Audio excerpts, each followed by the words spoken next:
Sementara itu, Badan Perencanaan dan Pembangunan Nasional atau Bappenas menegaskan bahwa kerangka ekonomi makro dan pokok-pokok kebijakan fiskal atau KEM PPKF tahun 2021 akan tetap fokus terhadap anggaran pemulihan nasional di tengah pandemi COVID-19.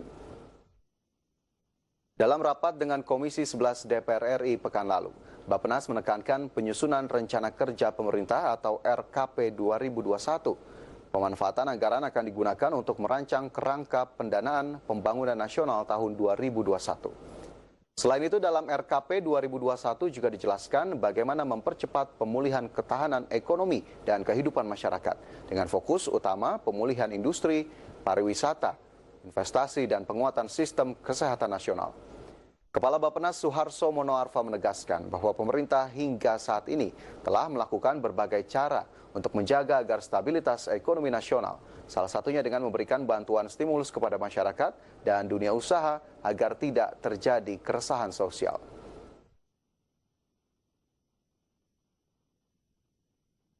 Bahkan ketika masih ada visi misi kementerian, ada juga visi misi Direktorat Jenderal. Jadi diturunkan lagi dengan mengambil kalau misalnya judulnya panjang gitu, diambil potongan-potongan tertentu untuk menjadi di zooming menjadi kedalaman dari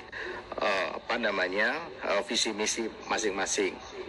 Karena itu kita mengembalikannya sesuai dengan undang-undang perencanaan pembangunan.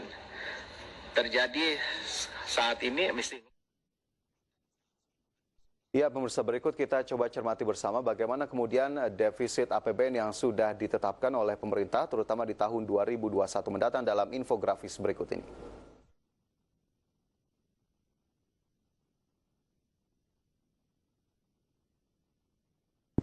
Defisit APBN terhadap produk domestik bruto atau PDB.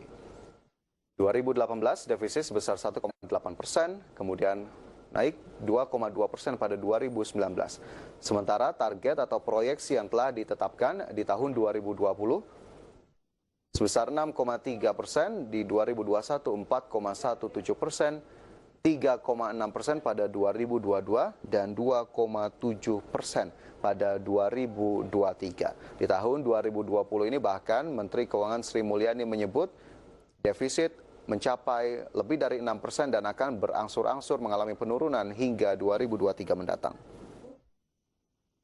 Selanjutnya, bagaimana dengan asumsi makro pada APBN 2021? Dalam grafis berikutnya kita coba cermati bersama.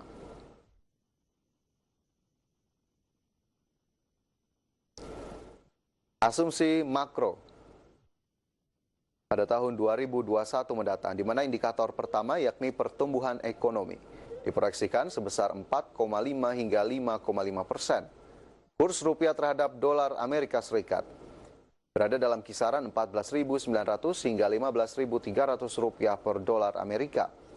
Sementara tingkat inflasi di level 2 hingga 4% dan harga minyak mentah Indonesia sebesar 40 hingga 50 dolar Amerika Serikat per barel. Lantas bagaimana dengan pertumbuhan ekonomi Indonesia? Kita cermati di grafis berikutnya, di mana pertumbuhan ekonomi Indonesia dalam 6 tahun terakhir. Pada 2016, Indonesia mencatatkan pertumbuhan sebesar 5,03%, kemudian 5,07% pada 2017. Meningkat sedikit, 5,17% pada 2018, namun harus mengalami penurunan ke posisi 5,02% pada 2019, dan 2020 diproyeksikan hanya mencapai 2,3% dan kembali bangkit pada tahun depan di 2021 ke level 5,5%. Adapun konfirmasi yang sudah diberikan dari data terakhir menunjukkan kuartal 1 di 2020 ekonomi Indonesia sudah terkontraksi ke level 2,97%. Jangan beranjak dari tempat Anda, pemirsa. IDX Precision Closing akan segera kembali sesaat lagi.